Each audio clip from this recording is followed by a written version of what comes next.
My first sex rule since high school has been no sex before the third date. I recently broke that rule with a handicapped guy, and now my childhood best friend is pissed and grossed out because she thinks I have some weird kind of fetish. Context/full story, I'm a 28F. My childhood best friend we'll call Jess is also 28F. To put it simply, I don't think I'm any kind of prude, I just don't really feel comfortable with casual sex, never have. My best friend knows this and has teased me about it lightly in the past. She's been in a long-term relationship for the last 3 years. I've mostly been single while working on my degree and starting my career. Jess lives in another state with her boyfriend, so we don't hang out much anymore. So about a month ago I had a first date with a guy I'd been talking to for a bit, thought it was going places, but he gave a weird vibe on the date and I cut and ran early. On my way home I stopped at a local pub, figured I'd have a drink to unwind and people watch till it wore off. Tipsy driving is still drunk driving emo. I get there and it's pretty packed, Friday night and all, and there was no seating room at the bar. Took my drink and looked around. Most of the restaurant side of the pub was someone's birthday party, but there was a small table with a seat open off to the side, with a guy reading a book there. So I say F it, I'm a social person and what's the worst thing that happens? He says no? So I ask if I can sit there for a bit, I promise we don't have to talk or anything. At this point I feel like I fucked up because this guy up close is the hottest man I have ever seen. But he just smiled at me and gave an enthusiastic sure. A few minutes later of me sipping in silence and he says I don't mind talking, if you want to. Yeah, I want to. Are you kidding me right now? We talk for a bit and it turns out Mike, fake name, is 29, just finished his master's degree in some kind of computer learning field. I program computers to program computers, and he's living on his own for the first time. He apparently stops by the pub after work because he's right around the corner, and he's not used to the silence yet after living so long with a half-dozen siblings. We talked for a good 2 hours, about everything from dating, which he said he's basically given up on, to hobbies and tastes, and we have a near total eclipse of a Venn diagram on this stuff. I eventually sort of blurted out that I don't know why he'd give up on dating. This is the closest thing I've had to a good date in forever. Shooting my shot obliquely here lol. He gets kind of an odd look on his face and says tell you what, I have to go to the bathroom, but when I come back I'll ask you out for real. Weird, but okay? Then it all clicks, because he doesn't get up to walk away, he just rolls. In his wheelchair. And I'm thinking oh my god he wanted to give me a chance to back out of this without making it awkward. How cute can this guy be? He grinned like crazy when he got back and saw I was still there, and I basically tripped over myself saying something to the effect of so I'm free all weekend, what did you have in mind? Another hour later, we've got plans for Saturday, and he told me he has a neuromuscular disorder I can't remember the name of. My degree isn't in STEM lol, so his legs work, but the signals from his brain get misinterpreted so he doesn't have the balance or coordination for walking or standing. The pub starts switching over to the younger/rowdier crowd and he asks if I'd like to go back to his place for coffee to continue our conversation. As you have probably long since realized, I did not get any coffee or conversation till the next morning and I have zero regrets. We've been dating since and I know it's still early but I really feel like this might be the one. Onward to yesterday afternoon, my friend Jess, remember Jess? Is in town, and we go out for coffee to catch up on things. I'm gushing about Mike, but when I get to how we met she just sort of got weird and edgy. I don't remember any exact words but she essentially said that I must have a fetish for the handicapped since I broke my number one rule and it's the best physical relationship I've ever been in. Like it's good for me because he uses a wheelchair, not because the guy puts in effort in bed? She said I've changed as a person and left without even saying goodbye. 15 years of friendship and I've never seen her like that. So here I am, asking the most objective people online, haha, if I'm an asshole or weird for being super attracted to a guy who uses a wheelchair and basically putting out immediately. Oop, okay, yeah this made me laugh for real. Seriously, what a weird fetish I have. Oop, that shit floored me. He's so considerate in so many ways. His stories about his sibs are also hilarious, I can't wait to meet them. We're trying not to rush things just because it all seems so great, but they have a barbecue in May that he'd like me to come to and I am so there. He was raised around a lot of love and it shows. Update 1. So if you were hoping for some terrible drama, I hate to break it to you that I don't roll like that. No pun intended. So I do have an update on Jess and shit finally makes perfect sense. And I have a slightly NSFW but funny story about Mike, because this guy is just the best, y'all. Okay, so first, I finally messaged Jess yesterday and said basically I'm still hurt by what you said, but after 15 years of friendship I'd never forgive Muzi if I didn't at least ask why you snapped at me like that. She replied immediately, I'm so fucking sorry, I didn't mean any of that, can we have a do-over on lunch? So I agreed cautiously and took a half day to meet with her today. Turns out that those of you who said she was jealous, and that she might have something else going on, and especially the person who said something might be going on in her relationship. Gold stars. She's in town because she's job hunting, because she's moving back in with her parents for a while since her relationship ended. Apparently they have been having a ton of small problems adding up, but the biggest one? Sex. The guy she's been with was apparently never great but it's gotten to the point where he makes no effort at all for her to enjoy herself and then gets pissed when she isn't in the mood. She tried talking with him about it, making suggestions, but he told her recently that it's emasculating being given sex advice by a woman. The straw that broke the metaphorical camel's back, however, was that her boyfriend has always had a thing for Asian women. She's Caucasian, but she does have long black hair. After weeks of fighting over their sex life, he suggested that they spice things up, by her dressing in a kimono and pretending to be Asian. She lost it on him and is absolutely disgusted by the racist fetishism and ended it right then.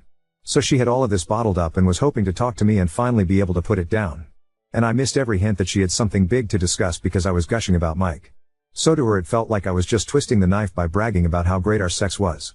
She snapped, and somewhere between what I was saying and what she wanted to talk about some wires got crossed and she said something incredibly dumb. She left without saying goodbye because she was mortified and ashamed as well as irrationally mad at me. Something to know about Jess, she's an awful liar and she and I were the co-founders of our high school's Foot and Mouth Society, so I do believe her. I told her I forgive her and I'm sorry I didn't realize she wanted to talk about something bothering her, and she said I was too stupidly nice and have nothing to apologize for, so I think we'll be okay. For time being I'm not ready for her and Mike to meet, because I don't want to make things feel worse, and she agrees. But she's really happy for me. Hopefully this is just a funny story we can look back on someday. So, on to how Mike almost killed me, lol. Last night we were talking about the Reddit post and he gets this funny expression that I'm starting to recognize. And he goes, how do we know you don't have a fetish if we haven't at least tried it in the chair? And I'm like, are you serious lol? He said he's never attempted it, because, cue tears, he's never felt so comfortable with a partner before. Well, his chair has what is essentially like a parking brake thing. Or it should, it's unfortunately broken and apparently getting them fixed is an expensive pain in the ass. He doesn't use it that often so he hasn't made it a priority. And there's this thing called Newton's third law, you know how every action has an equal and opposite reaction? As it happens, when you're trying to, get the motion of the ocean going, in a chair with wheels that aren't locked, there's a sort of counter motion that starts and fucks it all up. So we were going nowhere fast except for inching along the floor in his bedroom. And laughing at the silliness, which isn't helping.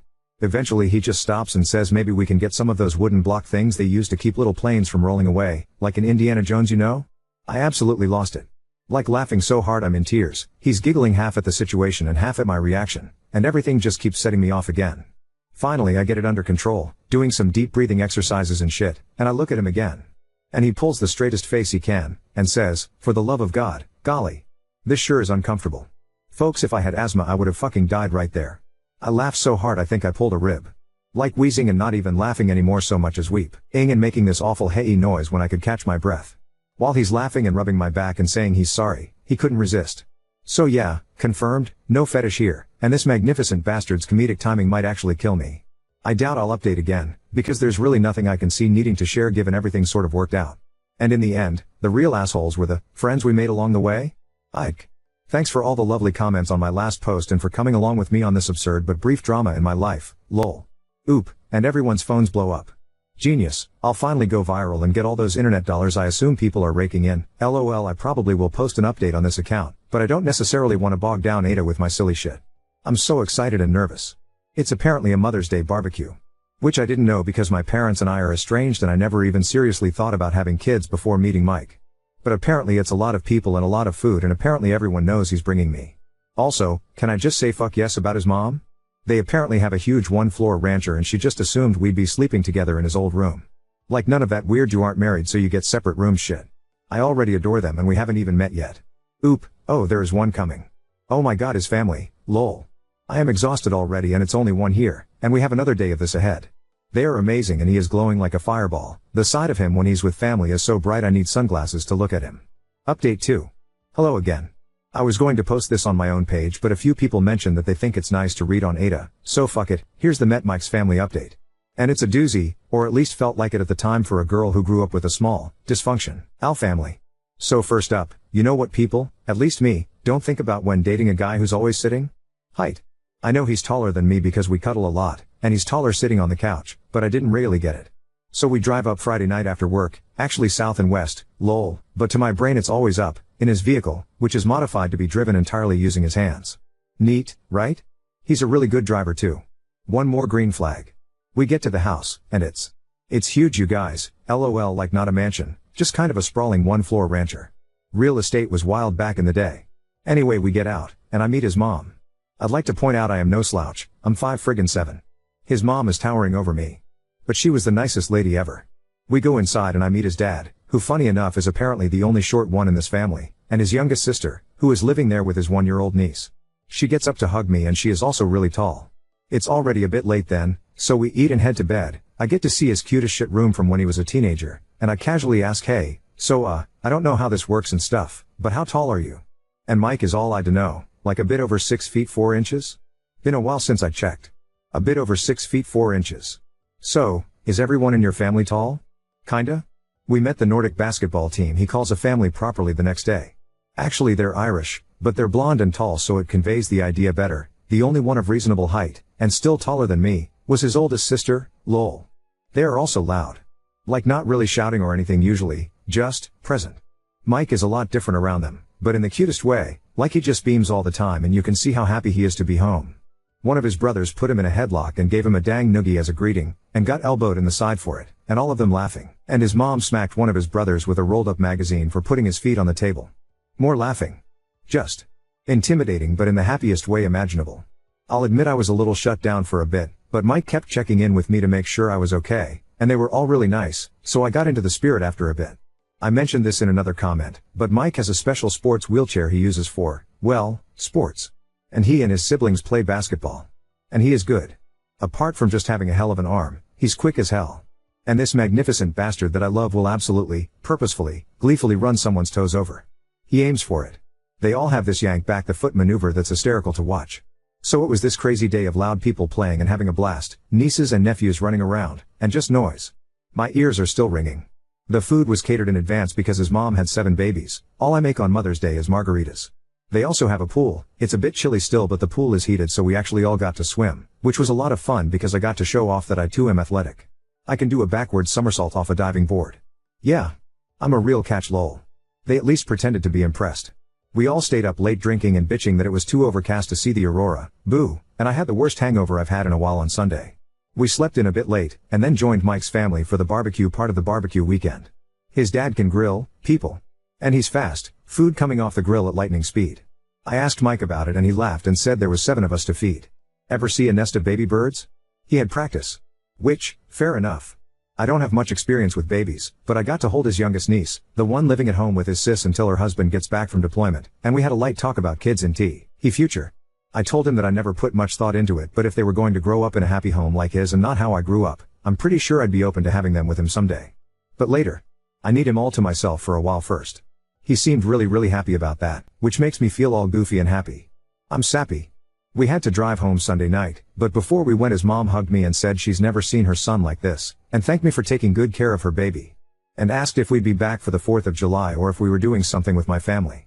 And I tried to be all no, we'll be here if you don't mind. I don't see them much and I think she caught on that there's more to the story so she just hugged the shit out of me, Vikings, all of them I swear, and told me she can't wait to see me again. My ears are still ringing from all the noise and chaos, but it was an absolute blast and I can't wait to see them again in July. Also, pretty much sure Mike is the man I'm going to marry. I literally can't think of a single reason why I would ever let him get away. Anyway, thanks for reading, hope you all had a lovely weekend, and those of you who got to see the aurora I'm happy for you but you suck, lol. Oop, it's still pretty surreal. The other in-laws that were there were all like that smiling hanging guy meme, first time? It was a great weekend. Update 3. As I've gotten a ton of requests for updates, I figured I would let you guys know how things are going in my world. You know how sometimes a relationship looks amazing at first but then all the red flags start showing up? This isn't one of those stories, lol. Sorry, that was mean, but I couldn't resist. Okay, on to the actual update. No, we aren't engaged yet. Yes, we have talked about it in the context of how seriously we are taking things. No babies yet either obviously, we are diligent about birth control. I want Mike all to myself for a while. So, the 4th of July visit to his family's house was pretty awesome. After getting to know everyone last time I had better expectations of what I was going into, and I've talked with my therapist about the whole play fighting makes me anxious because in my childhood home it wasn't playing thing. I don't want them to ever curb how they act to cater to me, and instead I guess I'll consider it immersion therapy. I think Mike mentioned it anyway because I didn't see much of it this time, though there were cheerful threats of doom lobbed about which I didn't mind at all. His mom is amazing, I'd like to point out. Even if she moms so hard it makes me weepy. So, background info, I have a really common sounding name spelled really uncommonly. Think Danielle or Jessica. Because in addition to everything else my parents decided to be creative when they named me. So, although I do sort of like my name, that meant I was that kid who never saw their name personalized on anything. Mike's family, on the other hand, had like a million kids and they all got traditional names, so personalized stuff was huge for them. It kept them from fighting over stuff, I guess. One of the things in their house, because they have a pool, is that each of the kids, adults now, has their own personalized beach towel that lives at the house. So we get to their place and it's been a hot drive there. So right after we get in, Mike suggests I go to his room to get changed into a swimsuit so we can have a dip in the pool. I'm thinking that sounds perfect, right? Some of you may already know where this is going. I get to his room and there is a towel on the bed. In my favorite color. With my fucking stupid ass spelled name embroidered into it. So here I am crying over a goddamn towel and he's in the doorway watching and grinning like he just pranked me or some shit. Turns out it was her idea, but she checked with Mike to make sure it was spelled right. So now I have a towel for when we visit because apparently I'm welcome. If I sound cranky, it's just because I'm better at self-depreciation than I am expressing emotions in a direct way. I really am blown away and touched by how much these people have welcomed me. Mike has already sort of learned to decode the way I talk and joke, which is nice, but the first time he gently said that's not humor, that's just putting yourself down, babe, I definitely wanted to go hide under the table. He doesn't let me be mean to me. That's a thing good partners do, I guess? I wouldn't know.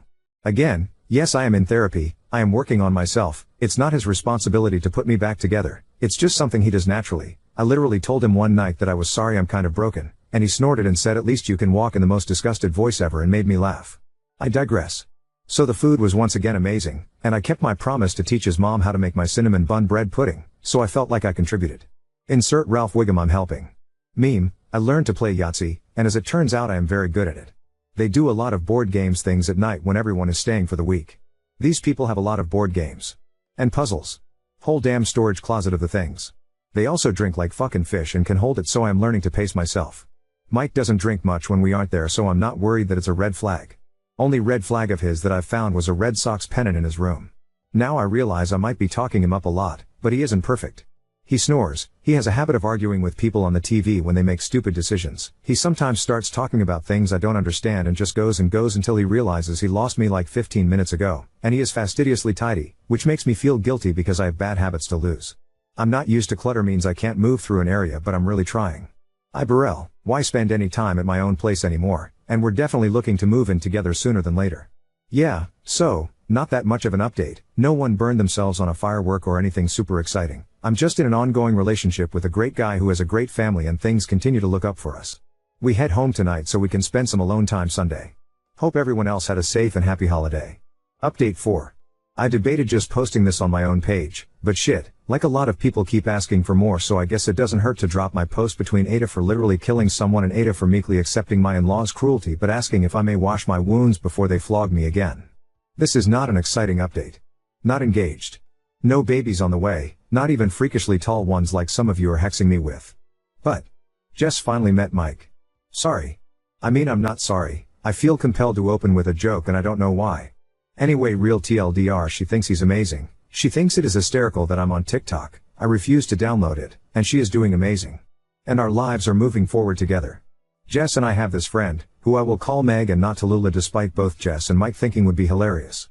Meg was planning to have a birthday party, the big 3-0, and she and Jess are close, and both presently single. They chose a local bar with outside seating, and Jess did a wait, let's check their accessibility because I've been bitching to her for the last month. And lol and be fucking hold after calling the place, they didn't have a ramp for the balcony/outside seating area. As I have been told, Jess said nope, I am meeting Mr. Thrower / Jess come on, and so they found another place that's a damn hike from everyone. But it has a great outside area with accessibility. And then we got the invite. Through Facebook because we are all basic, I guess? And Mike was stoked because why have this awesome beer selection, full stop, I hate hops so. Then Meg told us that, no, I am not using Tallulah for the 15% of you going, oh, but that was such a better name. They chose it because Jess wanted Mike to feel welcome. So hats off to Jess for making the comeback impression of the century, I guess. The birthday was fun, and silly, and everyone in my immediate friend group met Mike and loved him. Tons of laughter, everyone drank way too much, but fortunately we had enough heads up for a planned motel stay. Why yes, I do own a UV flashlight, why do you ask? So we and a bunch of other people didn't drive home. We actually had brunch in the bar the next day. It was absolutely awesome and I am ruined for pancakes because fluffy. Once again, I digress. Jess and Mike hit it off and she told him literally every story I didn't want her to over brunch, and it all was great apart from the persistent hangover. I crashed at Mike's again. And then he asked what it would cost to break my lease, because he hates the mornings he wakes up and I'm not there. So the next upcoming week and a half or so is going to be insane while I pack up my whole damn life and shove half into a storage unit and the other half into his apartment. And then we'll be living together. I know it's too soon. He does too. We've decided we're idiots and just going for it. My landlord is a lady who is a bit on the older side and isn't charging me for breaking the lease as long as I leave the place ready for a new renter, so I may respond to comments for a bit right away but expect a lot of silence for a while after.